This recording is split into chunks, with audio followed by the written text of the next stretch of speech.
Okay, I think we'll go ahead and begin. Welcome this afternoon to the October all-campus meeting. We have a full agenda, so we'd like to get started. We have some visitors with us today from the Henry County United Way campaign. With us is Joel Miller and Cameron Carrier and Amy Etzler to speak to us about the upcoming campaign.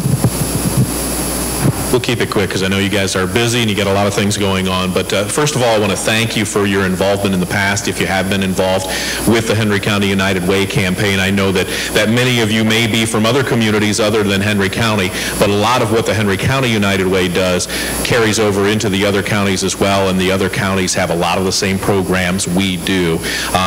One of the things that we try to work on very efficiently, the United Way is designed that if you make a donation to one organization, then it is split up between many other organizations that help out in your communities.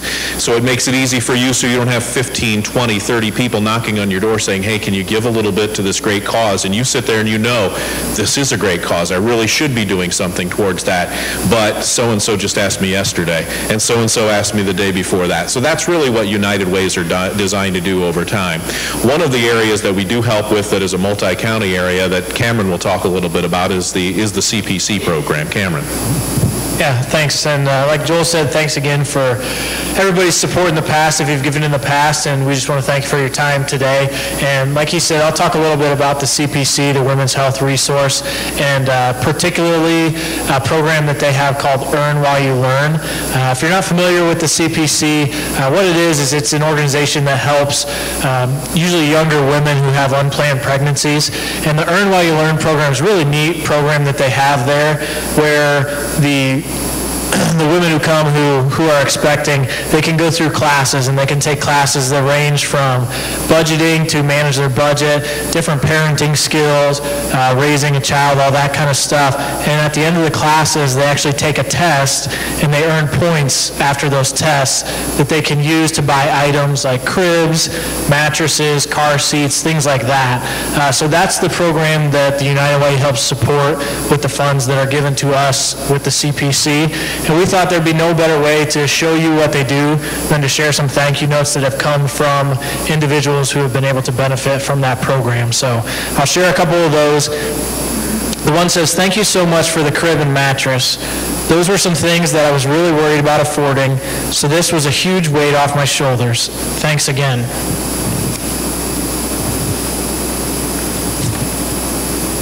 Now, to whom it may concern, I am writing this letter to say thank you very much for the car seat. This is very appreciated because at the moment I'm off work due to having complications in my early months of pregnancy. But thank you from the bottom of my heart. And then last, thank you so much for the beautiful blanket. I plan to keep it forever and have my daughter use it for tummy time and just some extra cuddles.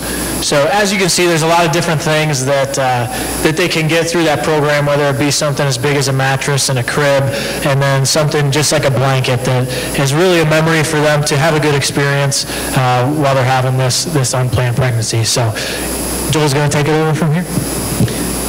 I think I could use a blanket for some tummy time and cuddles today, but kids are a big part. You may be familiar with a number of the other programs like the senior centers and things like that, but kids are a huge part of what the Henry County United Way and other United Ways do. Amy is here to talk a little bit about the Boy Scout program. Her kids are deeply involved in that and her family as a whole. So Amy? Thank you. Again, thank you so much for your donations to the United Way. It supports all these great programs that we talk about and that you can see in your flyers. The one I've been mostly involved in for the last 13, 14 years of my life is the Boy Scout program, and I can tell you it's an awesome program. It teaches these boys leadership, volunteerism. I've seen boys mature tremendously through the program. The merit badges teaches them life skills. It also leads them to career paths a lot lot of times because they have merit badges in nuclear science and engineering and things of that nature. So it also leads them to career paths. It's not just about fun. It's a lot of work for these boys to become Eagle Scouts. And it teaches them how to have that dedication to do the things they need to do to achieve those goals. And I think that says a lot for these kids in our community because they're going to be our future leaders, we hope, someday. And I think this particular program sets them up for great skills to be those leaders in our program. And without things like the United Way, without fundraising, things of that nature, this program would not be out there for these boys. And like I said, with my years of service with them, I have seen great things happen to boys and a lot of great kids come out of that program and do a lot of great things. So thank you again, because again, without your help, this program could not be successful for the Boy Scouts. You'll be getting a flyer. Cassie will have a flyer and also a card for you, a pledge card. In that flyer has all of the different organizations that the Henry County United Way provides funding for throughout the entire area. So you'll be able to sit and look. You'll also be able to look at what the exact numbers are for each one of those, so you know how much is going. Boy Scouts is one, Girl Scouts is one. There are a ton of other ones, so you can take a look in there. There's also phone numbers if you have any kind of questions on it. Another of the programs that you may or may not have heard of is the 2nd and 7 program. The Henry County United Way has piloted a number of early childhood literacy programs all the way from age 0 up to, well, all through elementary school and beyond with some of these kids. The Imagination Library is another program that you may have heard of, but 2nd and 7 is a program that started with 3 different Ohio State football players, Luke Fickle, Ryan Miller, and I can't think of what the third one is, but he was good and I liked him. So he was the third one in there. So these guys got together, and what this program is it is a program where they lead high school students going into elementary school classrooms. So take, for example, some of these programs up here. These are from Liberty Center High School. So Liberty Center High School athletes go into 2nd grade classes at Liberty Center and read them a story that's provided by the 2nd and 7 program that touches on one of many different topics. Teamwork was the one that Holgate was just yesterday that Tom Mack went to with the Holgate students. Teamwork, and so they read the book to the kids, talk a little bit about whatever that particular trait is that they're trying to get across to the kids. Ask the kids, hey, you know, when have you ever used teamwork? I used teamwork when I was on the basketball court last year doing this, that, and the other thing. So it's a great program for kids to connect to some of the peers that they see at the high school level. They see out on the fields, or, you know, on the track or in band, whatever it may be, doing cheerleading, and they connect to some of their potential heroes in their own classroom. The Henry County United Way has taken it a step further then. They have been involved with the title programs then, with some students who have been identified as needing more reading skills, to up their skills. So they've been working with the title teachers to get them books, put books into these kids' hands so they can start their own library at home, and they've seen spectacular results with it. And unfortunately for us, we learned in Holgate last year, Tom had gone and talked to the Holgate title teachers and said, hey, we can do this for one classroom. Tom meant we could do it for one class level, so an entire 3rd grade. Well, they misunderstood that, and Tom stated it wrong, so they only gave it to one classroom. And so the next slide up there tells a little bit about it, what they did.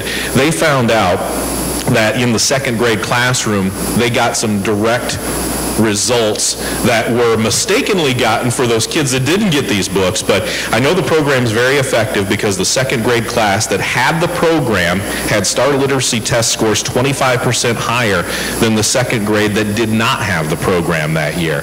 I really want to use the program for both of my 2nd grade classes. It just doesn't seem fair to use only one class. And Tom's like, what the heck did I do? I screwed this up. And so he got it into their hands the next year. But we were able to see how it directly made an impact on these kids who were, you know, not separated by any other one than you had this teacher and you had this teacher. So we've seen some direct response there that made a big difference in that classroom. And again, that's all thanks to you and your donations. One more thing that I want to say before we let you guys get to the rest of your all-campus meeting is that if you are not from Henry County, you can take this card that is going to be given, the blue card that's behind you. These pictures are from one of their literacy program, their nutrition programs, the Wonder Chef program. Those are, like, you can see the cauliflower poodle and the broccoli. I don't even know what the heck that is, but the kids freak out. They love these things.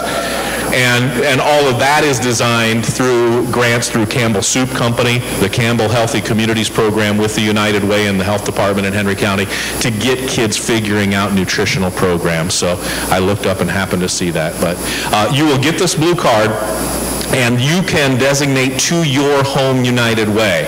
And the money will go through Henry County, but it will be reported to your home United Way, and all of that money will go to your home United Way. You don't have to feel that if you are giving, it will stay in Henry County. No, it will go home to your United Way, and it will be designated out by the folks that you know, your peers in your community who know your specific community needs. But it's just the way these United Ways work. When you are in a home area, we're kind of your rep to get that money back out. So rest assured, all you need to do is designate on the back that you want that to go to Fulton County or Williams County or Defiance County, wherever it may be. Feel free to do that. We will 100% make sure that that money gets back to your home community. But thank you for your time. If you have any questions, give a call at any time. You can probably find my email. Give me an email. We'd be glad to answer. Between Cameron and Amy and I, we thank you for your time and thank you for your generosity in the past. Thank you.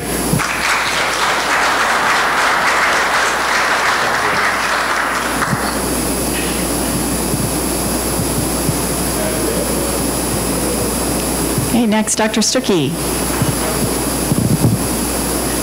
You may be wondering what's happened between Terra and Northwest. If you'll recall, we originally went to the state and said we'd like 5 years to put together a program that would combine some of the backroom functions of the two institutions. The state came back and said, we'll give you 3. And we said, we can do that, but we need some money to backfill. And it was set up for $3.1 million.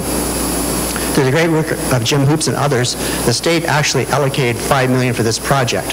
Then they decided that it had to be a project that was equitable to all institutions. So they said, we're going to make this so that all institutions can write proposals to receive part of that funding. Well, what came back to Northwest was $607,000 for a $3 million project. The other surprise I had was I've never had readers of a grant rewrite the grant and come back and say, this is what we want you to do. So when Dr. Webster and I started to look at this, we said, this is not what we originally had in mind, and we think it's probably best if we just walk away from it. The state was shocked when they got that word, and they said, no, that's not really what we wanted. We really do like the idea that you're doing. Is there anything that we can do to collectively to bring this back together? And we said, well, we are working at Scott Park.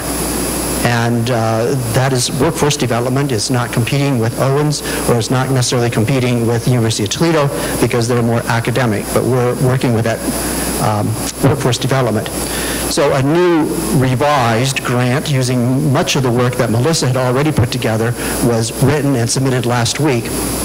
On Tuesday this week, Jim Hoops and I and Todd sat in a conference call along with Dr. Webster with the state, and they were saying, we have no question on how you're using the $607,000. We have some questions on the narrative that we want the narrative and the budget to tie together a little better. So we are working on that. Long story short, there's $607,000 that will be split between Terra and Northwest to fund Scott Park. This means that there's about $300,000 of budget relief because those bills, those amounts, those costs, we had already built into our budget. So with the enrollment that is down, which we were trying to figure out revised budget, there was about a $400,000 deficit. This will help. Now, we don't know where the enrollment's going to be for spring, so I'm not saying it's solved. It's just that we have a great opportunity to put some of this money to great work. So, in a nutshell, there is an agreement that's continuing with Terra and Northwest focusing on Scott Park. The grant was for $607,000. Literally half of that will be used here to give some, in our budget, which also includes Scott Park, to give some budget relief. If anyone would like to see additional details, I can show you the budget, and you can see exactly what I'm trying to say. Questions or comments?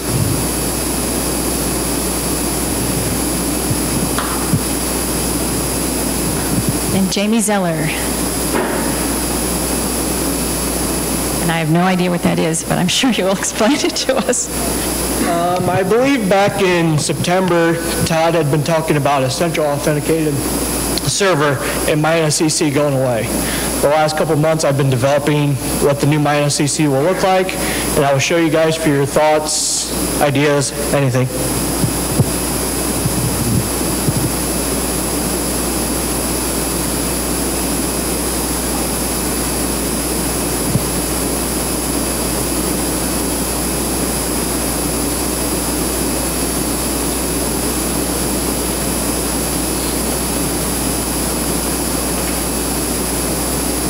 So when you go to MyNSCC, this is the screen you'll go to.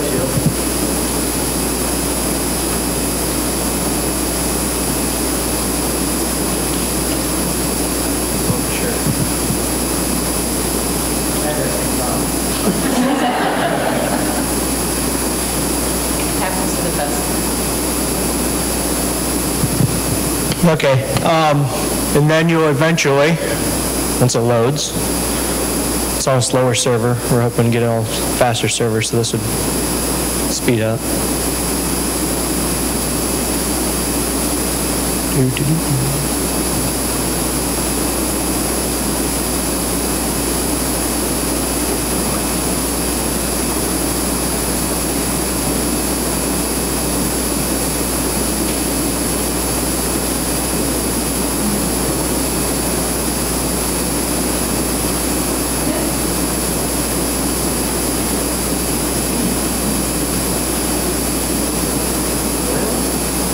There it goes.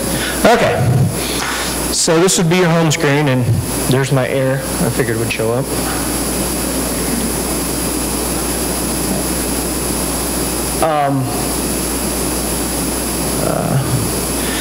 As you can tell, I'm still in production of this. Eventually, there's my errors. These will be taken care of.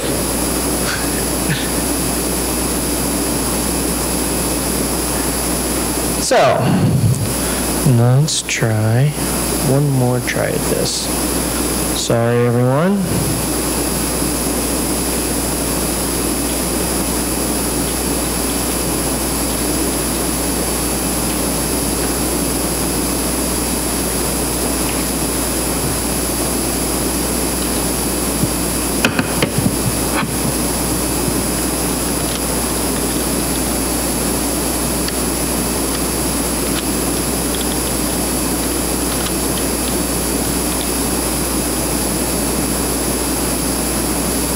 Okay, now it'll load and fine.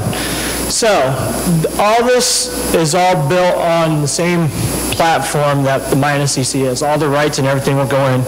This right here, even though it didn't load, is the same format that the self-service. You have a MyNSCC, it shows all the folders you can get into through self-service. When all this stuff up here is dedicated by what rights the student or employee has. So let's just go into student view. This would be the same tab that the academics has for MyNSCC. Business office requested that their bill show up right off the bat. This then would, if I click on it, go straight into your self-service, so now you can pay your bill right there from the start. All this stuff will go feed right into self-service Banner, so that way we don't have to worry about the security. It's all built into Banner, and updates and everything else will be supplied by Banner. This right here is something that's going to be new for them. This is actually coming from DegreeWorks. I think it'll be easier for the students right off the bat to see what they need to do to finish out their degree, to speed them up, get them through the system faster. It was one of the main goals for a conference Terry and I have been to recently. You guys are probably more interested in employees. All this stuff in here will show up for the employees, your timesheets, leave balances, all this stuff, just like the employee tabs. And all this stuff will go straight into. The only thing is, you're going to have to remember to sign out is to close everything when you're done, otherwise people have access to your information. It's the only drawback we have right now. If you guys have any suggestions or things you would like to see added, I'm more than willing to go ahead, give them a try, see what we have. We'll figure out the bugs, and then we plan on releasing this to faculty and staff once we come up with a plan to provision accounts and get information out to everyone. Any questions?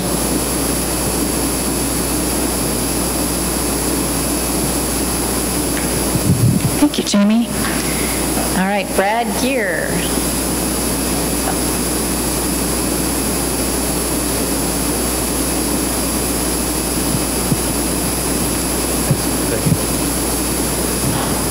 Well, in the interest of public safety, we need to let you know that apparently several of the patients have escaped the asylum, and I know that's not politically correct. The politically correct wording for that is that our STEM department is doing some community outreach. And, but yeah, it has been a pretty crazy time down there for us. Some of my engineering students are actually talking. That's a huge step for them.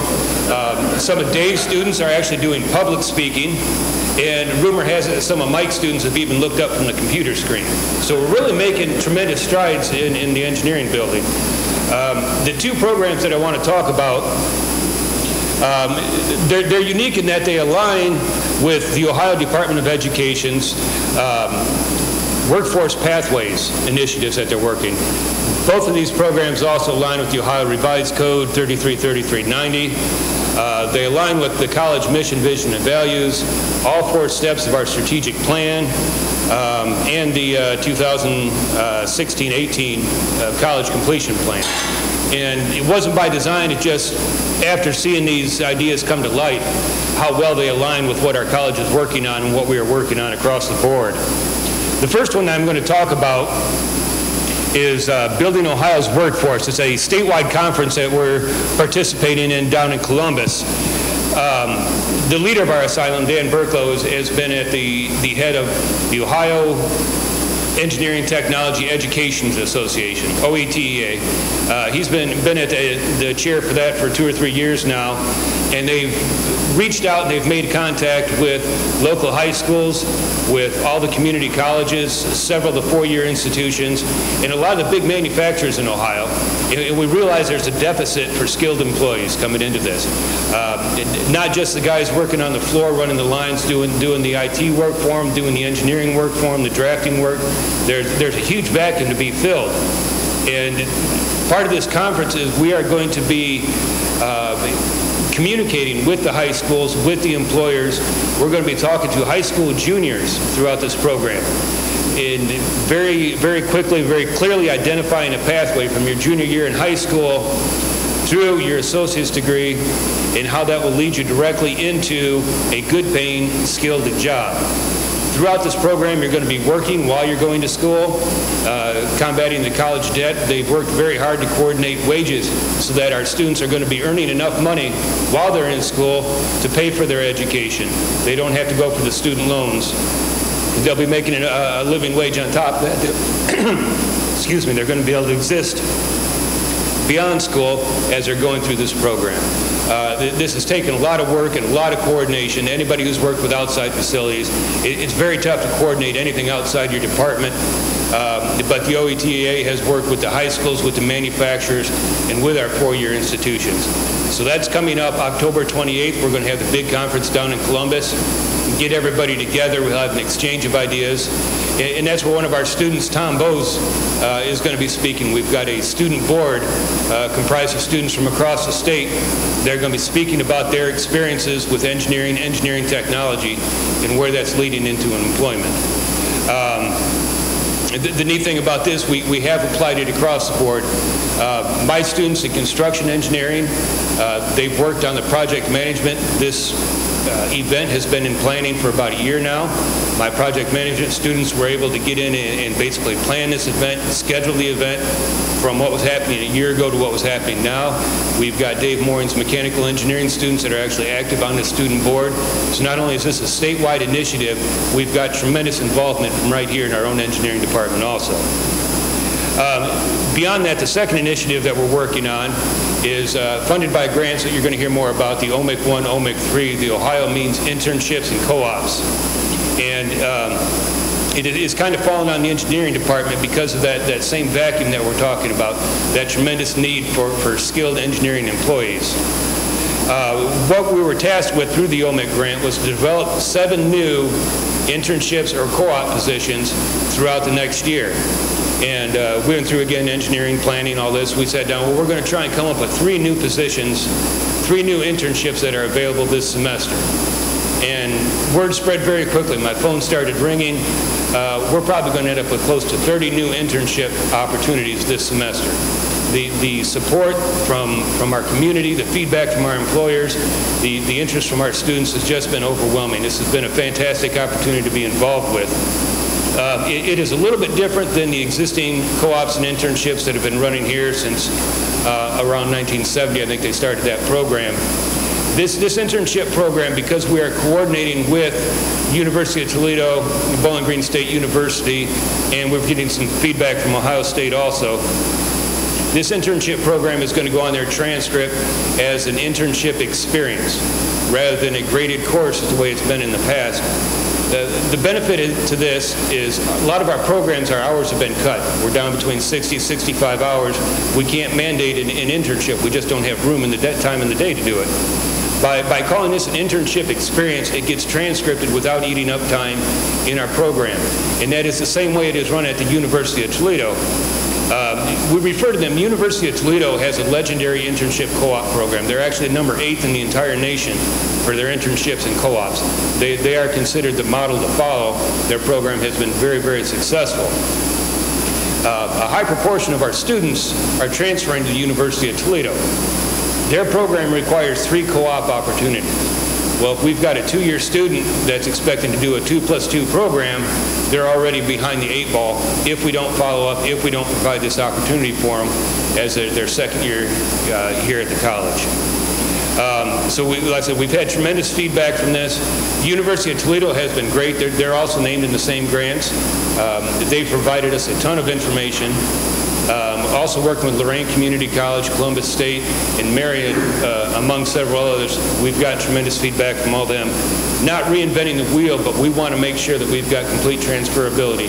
Not only is this internship going to be very valuable in the workforce, but our students that go on to Miami, University of Toledo, are going to be able to carry this experience throughout their education as well. But overall, I said this is not an engineering grant that we've got. The OMIC 1 and the OMIC 3, which ties in with Bowling Green State University. The reason the engineering department has it is we're really good at building systems. That's what engineers do. We are trying to get this as a sustainable system that all divisions and all community colleges be able to follow this sustainable system.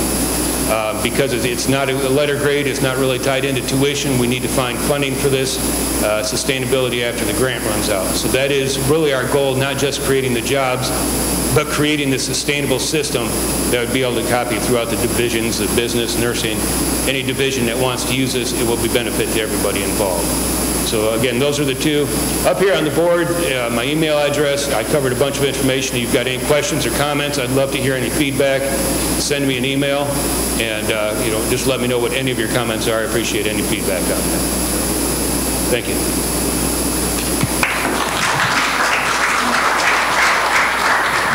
Thank you, Brad. That's pretty exciting to hear those things happening. Up next, we have Dave Donaldson regarding accessibility services.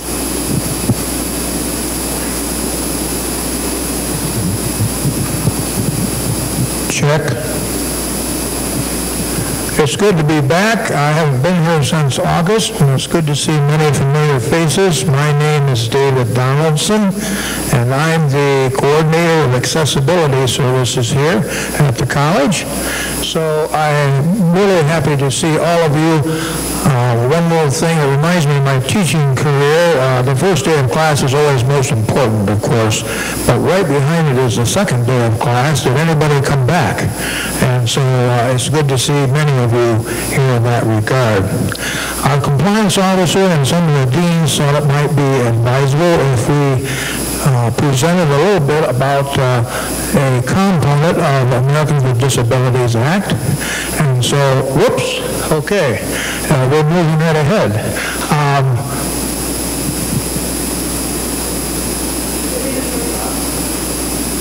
No oohs and ahs, a cute little dog. I don't hear anything. This is an $80 billion a year business with pets, right? No, that's not what we're really talking about. But I thought maybe I might get some response. I tried to pick the cutest. Well, in any case, we are bringing to you today a little bit of dialogue in regard to service animals, specifically service dogs. Service dogs.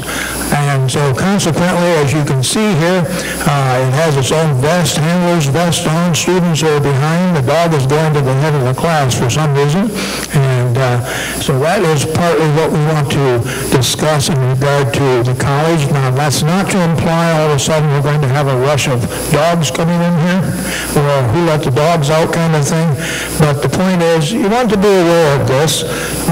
We are a public institution, we are a public building, so access is available to those handlers with a service dog. Why a dog, should we say? What do you think? Why did they select dogs? Well, one of the big reasons is dogs have been domesticated for over 12,000 years, so it's kind of a commonality thing that you might see dogs. They also have some very interesting characteristics. One of them is their age tenure, that we can expect maybe 10 years of service out of a dog in regard to this kind of situation. So that's another item or issue that we might have. Another reason in regard to dogs, they don't have very good taste buds. We as adults have many, many more taste buds than dogs. That's probably why you see them wolfing their food down to get the track of the taste as they're trying to get and mimic what we do. However, their big advantage is the fact of their, what do you think, their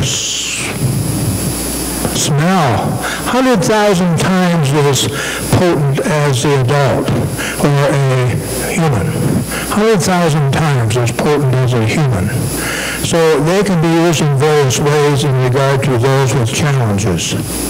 Now, from that standpoint, as we look at it, we also might note that the types of breeds of dogs, just out of curiosity, what's the most popular breed, do we think?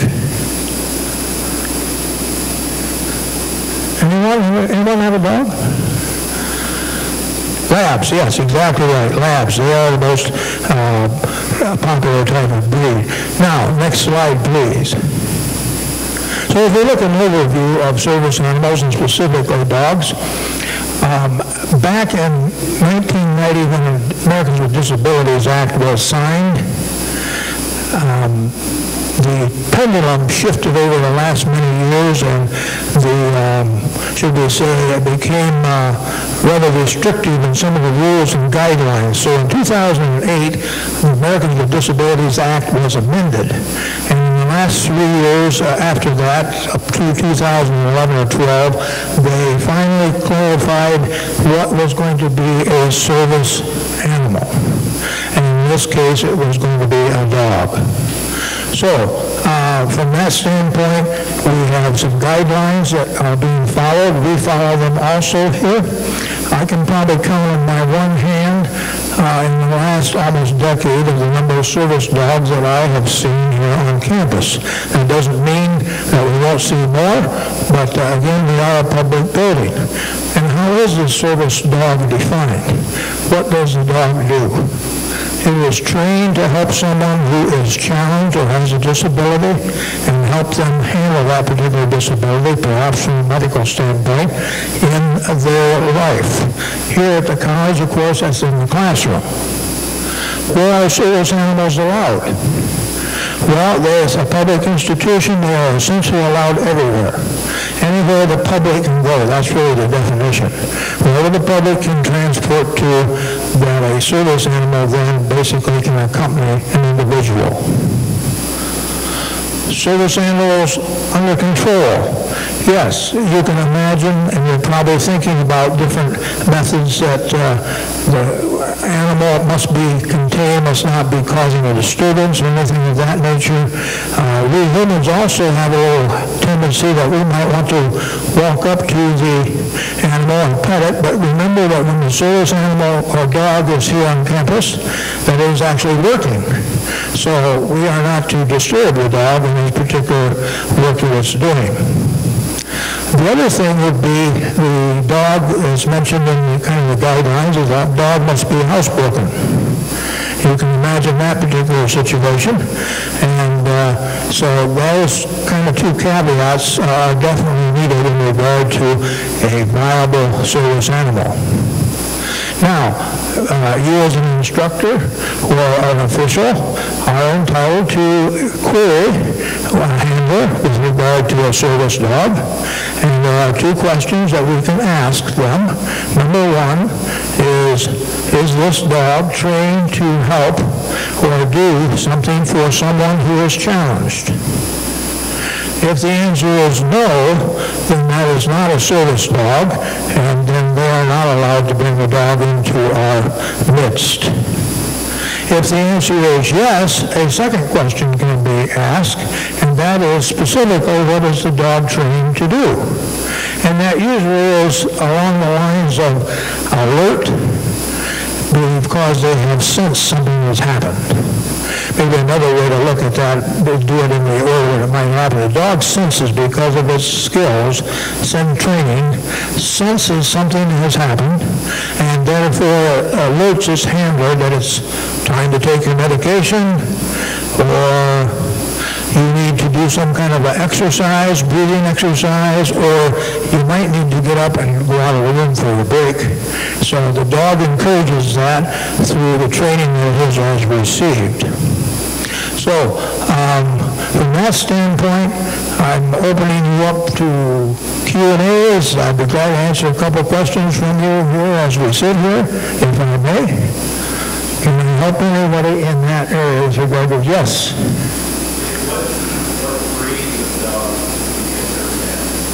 There is no restriction on the breeds of dogs. As we mentioned, the most popular breed is a lab. However, in regard to service dogs, that is not defined at all. It can be any type of breed. Good question. Anybody else? Yes. Do I verify anything? We basically will keep record of it. I can ask the person if they come to us. I can ask the handler the two questions that I mentioned. Number one, is the dog trained to help someone who is challenged? And secondly, what does the dog perform or do? What has happened? I am not allowed to look at a demonstration or anything of that nature, but so we do indicate that in the person's records if we have them. But of course, keep in mind that persons or people, students, are not required to self-disclose. That's the other little caveat. So I may not see them all. Good question. Someone else, yes? So I'm trying to clarify, the job certification for dog, I thought it was C9 dogs or those with also handicaps in the process of training and certified, you have to continue their certification with them after they get retired. So if we say that we can have students that self-train and then self-proclaim that they are service dogs to them? The dog can be trained by the owner. Yes, there's no restriction on training. They do not have to go an official course or anything of that nature. So if I need a dog to calm me down, can it work? No, not exactly. Well, if you do, we could ask you the two questions. Is the dog trained to help someone who is challenged? Shall I stop there? But yes, so PTSD is a huge issue, and I know there's veterans that use that as a common yes, and a safety technique for that. Yes. And that's viable. Yes. They're self-trained and self-professed. That's okay. Yes, that is okay. Believe it or not, yes, it is. It's very liberal in that regard. Yes, definitely, definitely. Good questions. Anybody else before we do a wrap? Yes.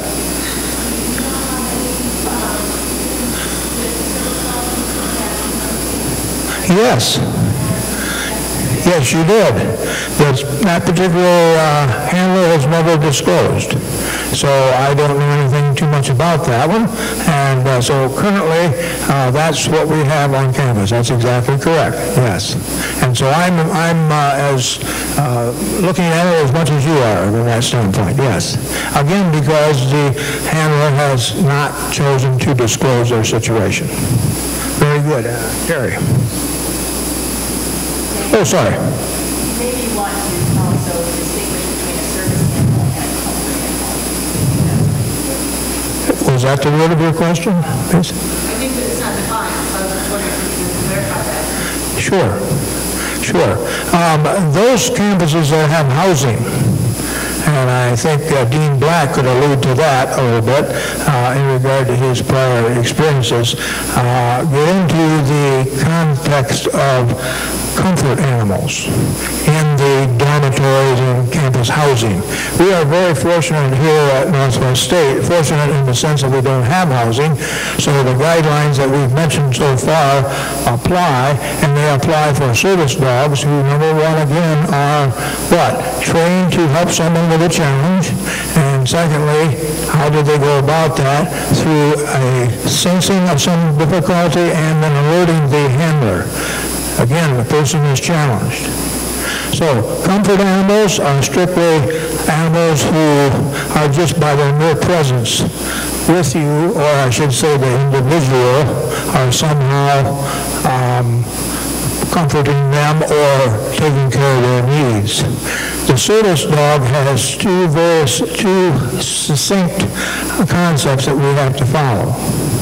I'm having trouble with this mic. I use handhelds at home, and I'm supposed to eat the mic almost there, but this one, I'm sorry that this one doesn't quite work that way. So those are comfort animals. They are other than perhaps dogs. Now, someone could say, well, this dog, is my dog a comfort animal or a service animal? If the dog qualifies for the two questions, then it's a service dog. Comfort animals are also animals, perhaps, and they really aren't service animals. They are comfort or therapy animals, things of that nature. So they could be all kinds of, should we say, types of animals, put it that way. Anyone else? All right, I tell you what, I'm, of course, available anytime to talk to you in detail about this. Anyone who wants to read this in detail can simply type in ada.gov and look up service animals. ada.gov. And you'll find quite a treatise there, along with a whole list of Q&As for you to go over. Thank you very much.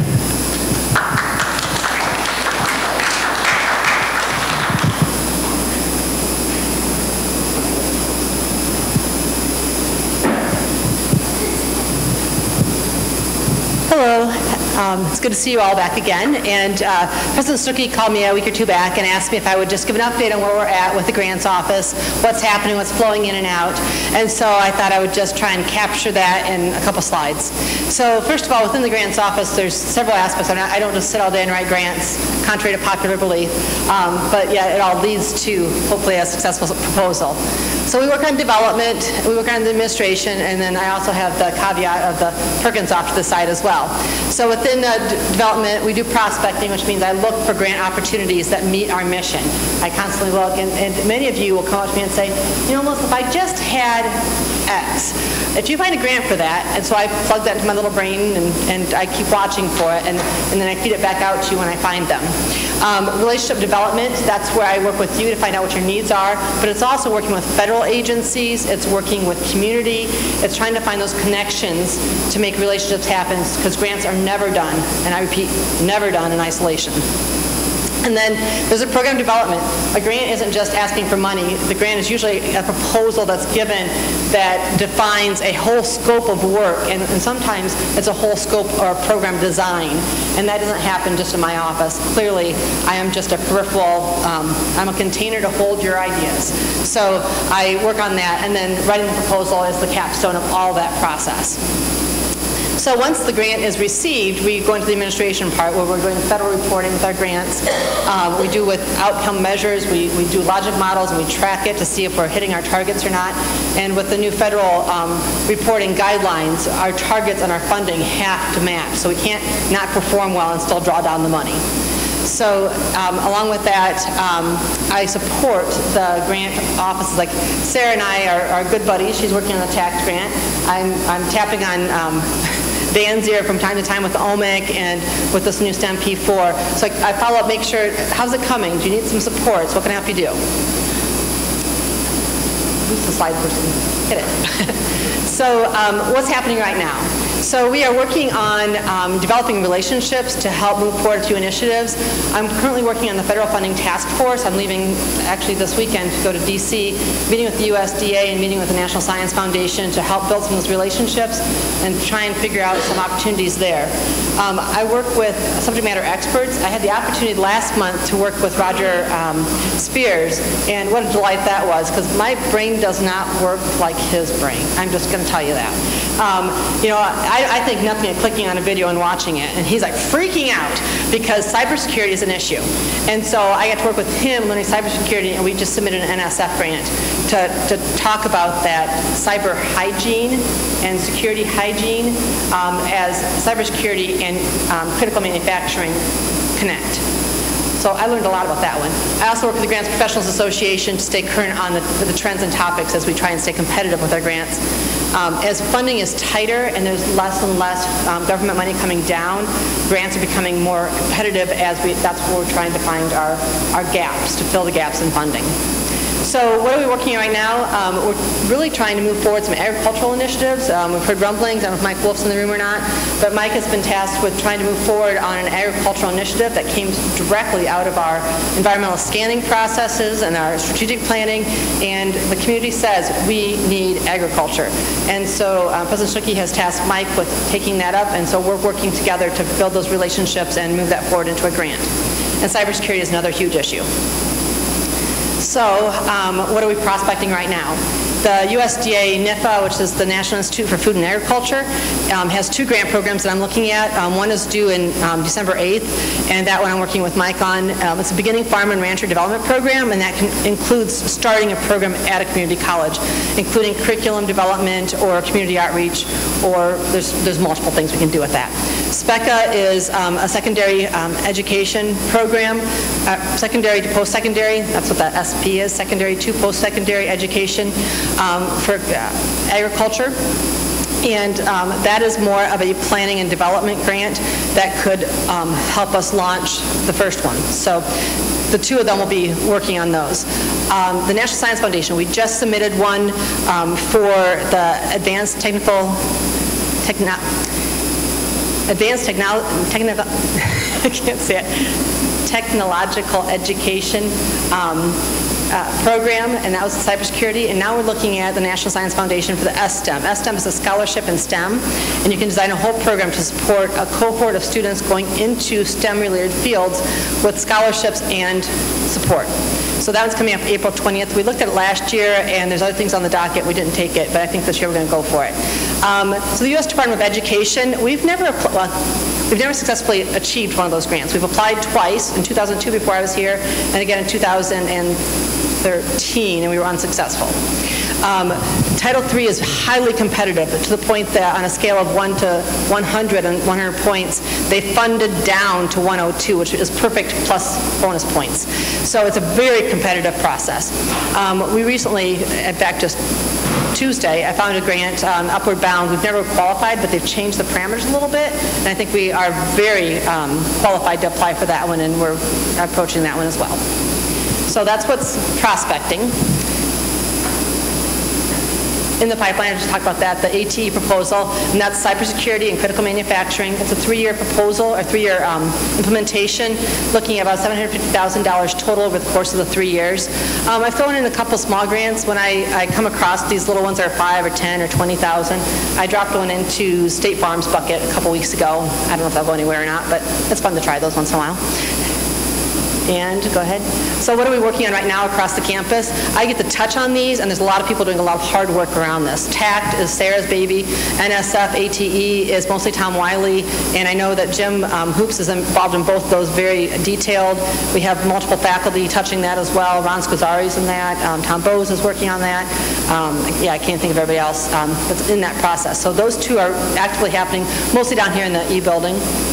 And congratulations to the staff involved with H-1B. We closed our first federal grant this summer, and the earth didn't shake, and the buildings didn't fall down, and it was all good. So that was a positive. State and private things are actively happening. Gene Haas, that's just scholarships. We're dropping scholarships into manufacturing students. STEM P4, which is a little bit about what, kind of touched on what Brad was talking about earlier, but looking at these manufacturers and our post-secondary, our CCP program where the high schools work with manufacturers and we apply the college education there. OMIC 1, OMIC 3 are the Ohio Means internships and jobs, and then Rapids. And we are the fiscal agent for a regional effort that's bringing equipment in mobile trailers to meet needs of employers and other colleges in our region as they train on advanced manufacturing. So that was fast. Is there any questions about what's happening in the grants department? Okay, I feel the same way, so that's good. There's always, what I love about my job, there's always something new, and what's hard about my job is there's always something new. So it's never the same day twice, and we're constantly moving forward.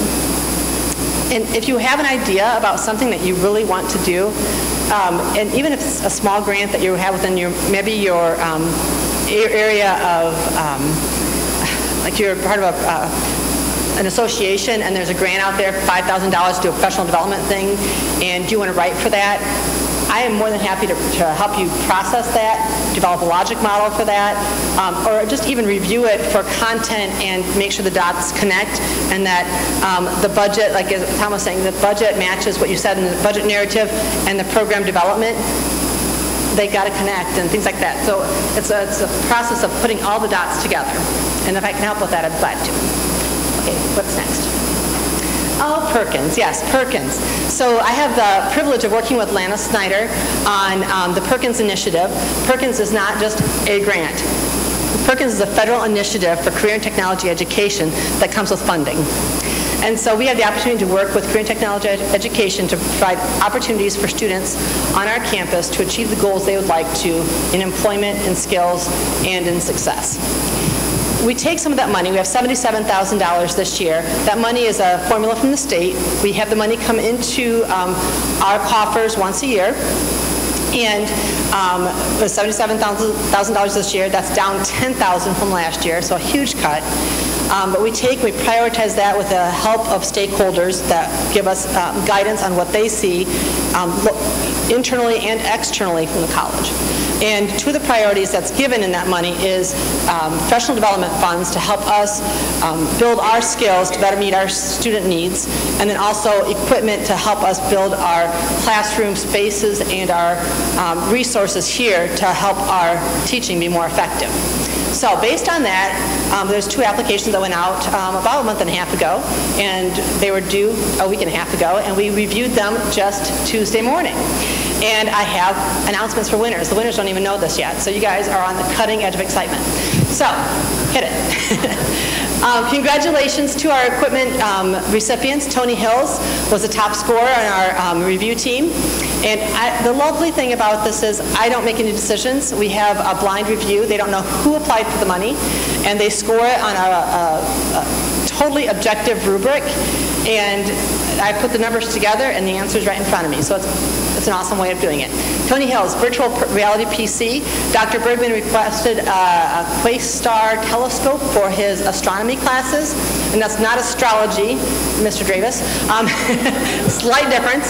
So we're going to get a telescope for his classes. Troy Wolf is working on a 3D printer kit to work with students at the secondary level in homeschool or other situations to help them make that transition in STEM and hopefully bring them into the college as college students eventually.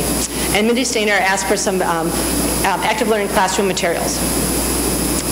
And our professional development winners are, winners sounds so fun. We have two representatives able to go to the Perkins, from representing Perkins to the NAEP, which is the National Alliance for Partnerships and Equity, and they have a National Summit for Educational Equity, which is at the very core of what Perkins wants. So we have two people going to that. We don't know who those are going to be yet. Annette Oberhaus is going to the, whatever HPSN is, it's a national simulation conference with three of her colleagues. Myself, I'm going to pick up some more IR classes. Dan Burklow is going to the NCPN conference. Amanda Potts and a team of, I think, two people, are going to the OADEP, which I have no idea what that means, OAD something. Tori Wolf is the NIST Summit. Lana Snyder and Melanie Dussault are actually presenting at the NAID conference. And we have a couple others. We have partial funding for Jim Dravis. His funding was a little bit large because he has a huge scope of work, and we're going to fund part of that, and Jason Rickenberg as well. So, and I put a little slide up there about where that money goes to. So $28,000 is invested directly back into your direct needs to meet the academic goals of this institution. And that's 36% of the total allocation that we get from the state. And I think that's pretty commendable that we can allocate that way. So, any questions about that?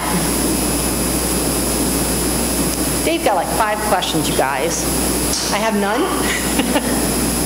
All right, very well.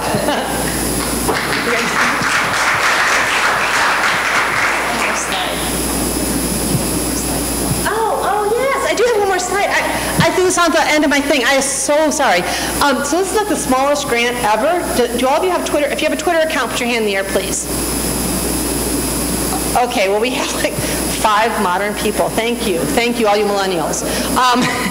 There is a grant. It's from Deluxe Cares. It's the smallest grant ever, 140-character grant.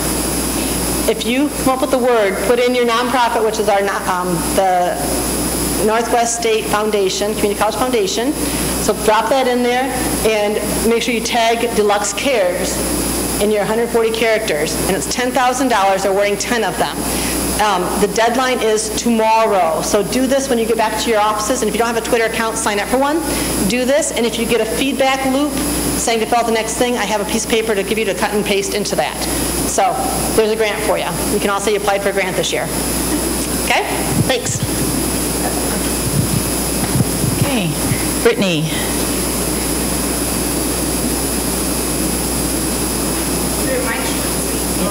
Our final presentation. Okay. I just wanted to remind everybody that our annual open enrollment for insurance is November 1st through the 18th. We did have some employee meetings last week, this week, so hopefully you were able to be a part of those. If anybody wasn't able to be a part of those, I do have the PowerPoint presentations, so you can just email me if you want that information. Along with that, we will be getting your open enrollment packets from MBHP, and we will be emailing those out next week. So I know you get a lot of emails, but be on the lookout for those emails. Lots of good information, how to log in to Benelogic to elect your benefits, and then obviously the comparison of all the different plans. And the best part, I'm here to help you out. So whether it's a phone call because you have a question, if you guys are in your office and you're logging into Benelogic and you run into a question, just give me a call. I'd be happy to come up and help you through that. Or if anybody wants to walk through the whole process, I'd be happy to help. Just email me, give me a call, and I'd be happy to do that. Any questions? See? Short and sweet. Thank you. Well, that concludes our all-campus meeting. A few important dates for you to remember. The blood drive is on, that's Monday, isn't it? Yep, on Monday. So be prepared for that. Break coming up, and commencement December 19th. Any other important announcements while we're all here for the good of the order? Anything? Yes, Kristen. Saturday, November 5th, 10 till noon. And Kristen's doing a great job organizing that. We have some really great things being showcased that day. So good. Thank you. Anything else? All right. Thank you for coming. Have a great rest of the day.